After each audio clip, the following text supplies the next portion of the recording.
नमस्कार, जय हिंद दोस्तों। लाखों लोग स्टेट सिविल सर्विस एग्जामिनेशन और यूपीएससी में दिन रात लगे रहते हैं। इसके बावजूद भी अगर एग्जामिनेशन सही से कंडक्ट ना हो, सही समय पे ना हो, तो आप सोच रहे कितना बड़ा नुकसान होता है। यूपीएससी बखूबी से एग्जाम को कंडक्ट कराती है। पूरा साइकिल बना हुआ है, नोटिफिकेशन, प्रीलिम्स, मेंस, इंटरव्यू और रिजल्ट। पर जैसे ही स्टेट एग्जामिनेशन की बात आती है, एक वाक्य दिखता है कि प्रीलिम्स आप पहले हो जाने दीजिए, क्लियर कर लिए, मेंस हो सकता है दीजिए, और फिर हाई कोर्ट में लगे रहिए। फिर हो सकता है कभी रिजल्ट आया तो आया, और सर्विस के टाइम बचते हैं 20-25 साल। ये सिर्फ एक राज्य की बात नहीं हो रही, लगातार बहुत सारे ऐसे राज्य हैं जो ऐसा कर रहे हैं। पर जो केस है आज, वो है गुजरात के पीसीएस का। आइए समझते हैं क्या हो रहा है वहां पर।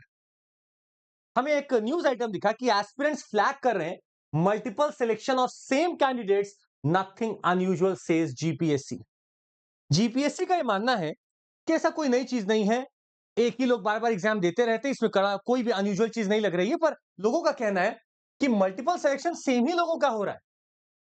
तो जीपीएससी बोलती है कि इससे क्या आपत्ति है, होने दीजिए। अच्छा, देखते हैं क्यों होने दीजिए। सीट्स वेकेंट जा रही हैं, ये एक सिंड्रोम बन गया है। कैंडिडेट से बोला कि गुजरात पब्लिक सर्विस कमीशन है, वो अभी 2021-22 का मेंस जो फाइनल रिजल्ट है वही घोषित नहीं की है, और 22-23 का, 23-24 का मेंस का एग्जाम भी करा ले रही है। इसके फलस्वरूप क्या हो रहा है कि मुझे फाइनल रिजल्ट उनका तो मिला नहीं, हमने अगला मेंस भी दे दिया, अगला मेंस भी दे दिया। अब फाइनल 3 रिजल्ट मेरे पास आते हैं भविष्य में। अब तीनों में कुछ नंबर ऑफ कैंडिडेट्स है जो सेम है। किसी को किसी में कोई सर्विस मिली, किसी को कोई सीट मिली, और देखा जाता है कि लगभग अगर सारे इतने सारे लोग अगर सेम आ रहे हैं, तो सब फिर क्या करेंगे, चुनेंगे अपनी सर्विसेज को। मेरे पास तीनों सर्विसेज में जाने का मौका मिला, मैं चुनूंगा सर्वश्रेष्ठ कहां मुझे मिल रहा है, मैं वहां ज्वाइन कर लूंगा। तो बाकी सीट्स तो वेकेंट चली गई ना सर। और 3 एग्जाम्स की सीट वेकेंट जा रही हैं। आप इस बात को समझिए गंभीरता को, कि ये बस एक साल की बात नहीं है। इन्होंने बोला large number of seats remaining vacant due to multiple selection of same candidate. वही सदस्य 2021-22, 22-23 में चुना जाता है, वो 21-22 की सीट चुन लेता है, पर तीनों में उसका सिलेक्शन हुआ है, तो 22-23 की सीट खराब हुई, 23-24 की खराब हुई। ये एक व्यक्ति की बात थी। अब अगर ऐसे मुझे 100 व्यक्ति मिल जाए सर, तो 200-300 सीट खराब, तो आपको समय पे कराना चाहिए। जीपीएससी बोला नहीं नहीं सर, ऐसा कुछ नहीं है, सब बराबर है। इन्होंने बोला कि final results of GPSC 21-22 for recruitment to class 1 and 2 ये अभी भी पेंडिंग है। डिस्पाइट इसके 22-23 का एग्जाम हो गया है, 23-24 का होने वाला है। 20 अक्टूबर से 5,000 लोग उसमें भी बैठेंगे जाकर। आयोग बोलता है सब ठीक है, क्यों चिंता करते हैं, सब चंगासी, सब ठीक है। और कैसे सब ठीक है, इन्होंने बोला, जो बोलते हैं स्टेट पब्लिक सर्विस कमीशन के जो वहां के प्रवक्ता हैं, that there is nothing unusual about candidates appearing for the same exam more than once. Adding the delay in results is a normal process. ये जो डिले आप देख रहे हैं, ये नॉर्मल प्रोसेस है, मेरे लिए नॉर्मल सी है ये डिले करना।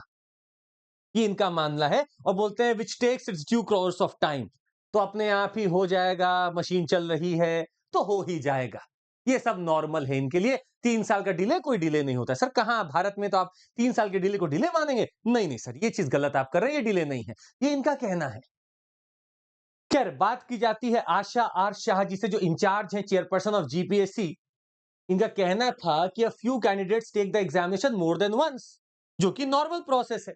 हमें भी पता है कि एक कैंडिडेट को आप रोक नहीं सकते हैं, वो जितना चाहे उतना आपको दे सकता है, this is there right, and we can not stop them from doing that. Even in central exams like UPSC, selected candidates appear again and again. This is not unusual. आप देखिए यहां पे बस अब आपके दिमाग की बत्ती जलनी चाहिए। आप यूपीएससी का हवाला देते हैं और आप बोलते हैं कि देखिए यूपीएससी में भी तो बार बार लोग अटेम्प्ट कर रहे हैं, और अगर यूपीएससी में अटेम्प्ट कर रहे हैं तो मैं कैसे रोक दूं, हम कैसे रोक दें। आप कंपैरिजन तो बहुत बड़ा कर चुके हैं सर। पर हम आपको कहानी बता दें सर, यूपीएससी का एग्जाम चरणबद्ध है।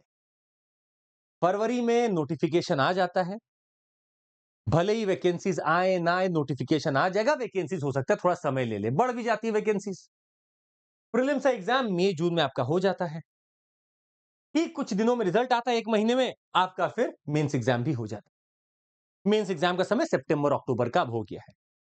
इसके बाद 1-2 महीने में इसका रिजल्ट आ जाता है, और आप दिसंबर जनवरी फरवरी से इंटरव्यू प्रोसेस में लग जाते हैं, और फाइनल रिजल्ट जो है वो लगभग मार्च के एंड अप्रैल में आ ही जाता है।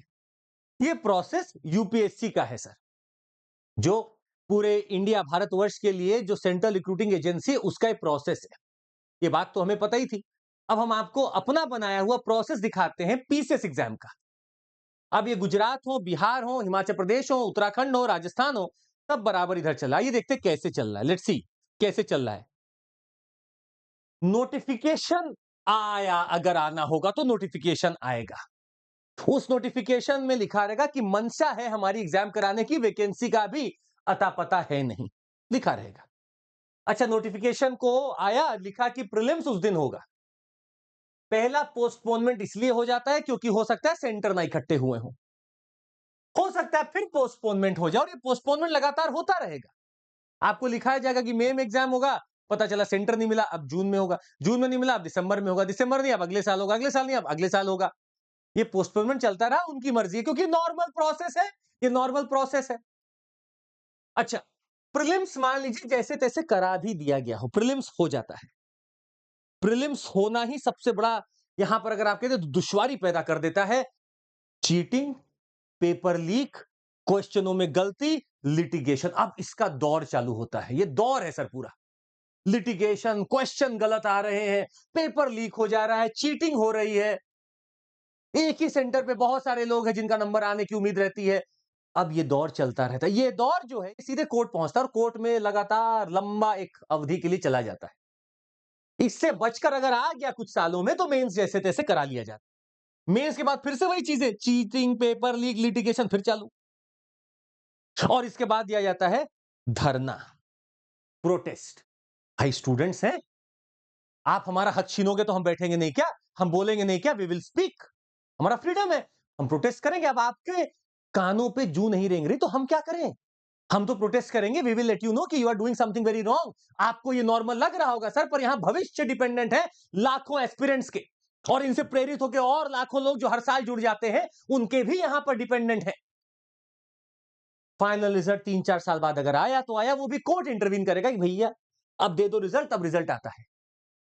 पर इसके दरमियान फिर से नोटिफिकेशन, फिर से सारा प्रोसेस अगले एग्जाम का भी हो जाता है।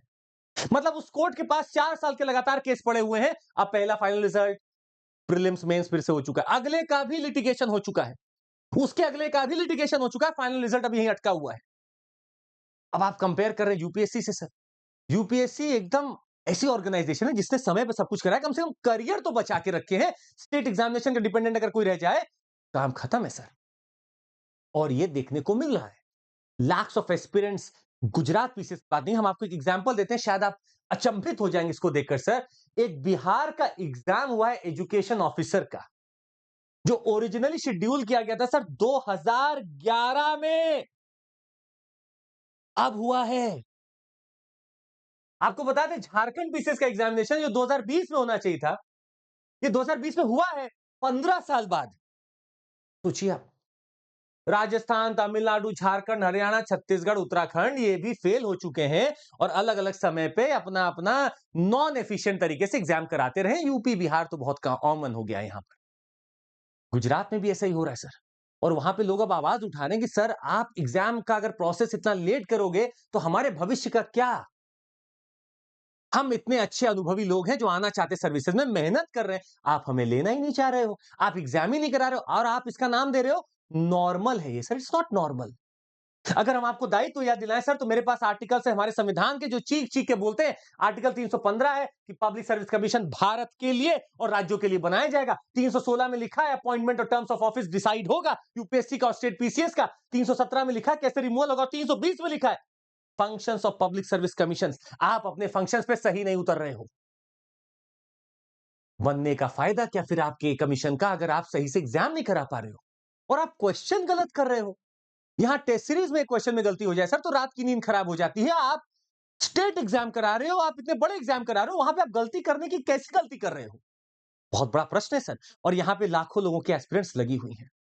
तो मानना सर ये है कि सतर्क आप ही को होना पड़ेगा, बोलना आप ही को पड़ेगा, और you will have to take this to the people, to the government, कि पहला चीज याद रखिएगा, इस एग्जाम को दिल से मत लगाइए। इस एग्जाम का कोई माई बाप नहीं है। ये हुआ तो हुआ, नहीं हुआ तो नहीं हुआ, आपकी एज निकल जाएगी, कोई बोलने वाला नहीं है कुछ। यहां रिफॉर्म लाना पड़ेगा, टाइम बाउंड मैनर लाना पड़ेगा, और जो भी कमीशन के अधिकारी हैं अगर वो ये नहीं करते हैं सर, उनको तुरंत छोड़ देना चाहिए, हटा देना चाहिए, हमारा यही मानना। जिस पद पर आप बैठे, अगर आप उस पद की गरिमा नहीं रख पा रहे हैं, अगर आप उस पद का फंक्शन नहीं कर पा रहे हैं, दायित्व तो नहीं निभा पा रहे हैं, तो आपका अर्थ नहीं है वहां रहने का, आपको हट जाना चाहिए। आज के लिए बस इतना ही सर। और हम आपको बता दें कि अगर आपको जुड़ना है हमारे साथ, ईमानदारी से जुड़िएगा सर। अगर जुड़ना है तो ईमानदारी को अगर आपको चाहिए, तो इस प्लेटफॉर्म पे ईमानदारी है, और हम आपको सिर्फ उतना ही लेते हैं जितना प्लेटफॉर्म के लिए आपको जरूरत है। 24999 24,999 में सीएमसी कोड लगाइए और जुड़ जाइए, और आप ईमानदारी से पढ़िए हमारे साथ, एफिशिएंसी से पढ़िए। 3 बैच लिबर्टी इंग्लिश है, आपका इंग्लिश में है, आरंभ बैच और शिखर बैच है हिंदी में। ये अक्टूबर 11 से चालू हो चुके हैं। आप जुड़ सकते हैं, सीएमसी कोड लगाइए, जुड़ जाइए हमारे साथ। साथ ही में अगर आप आइकॉनिक सब्सक्रिप्शन लेते हैं, तो आपको और फायदा है, आपको मेंटरशिप सपोर्ट मिलता है, हमारी ऑफलाइन रिकॉर्डेड क्लासेस मिलती हैं, आप और मजे में पढ़ सकते हैं। That would be all from my side. जरूर इस वीडियो को लाइक, सब्सक्राइब और शेयर करिएगा, दूर दूर तक पहुंचाइएगा, लोगों को जागना पड़ेगा सर। हर राज्य की बातें सिर्फ एक की नहीं है। आज के लिए बस इतना ही। जय Hind. Thank you so much. जय हिंद।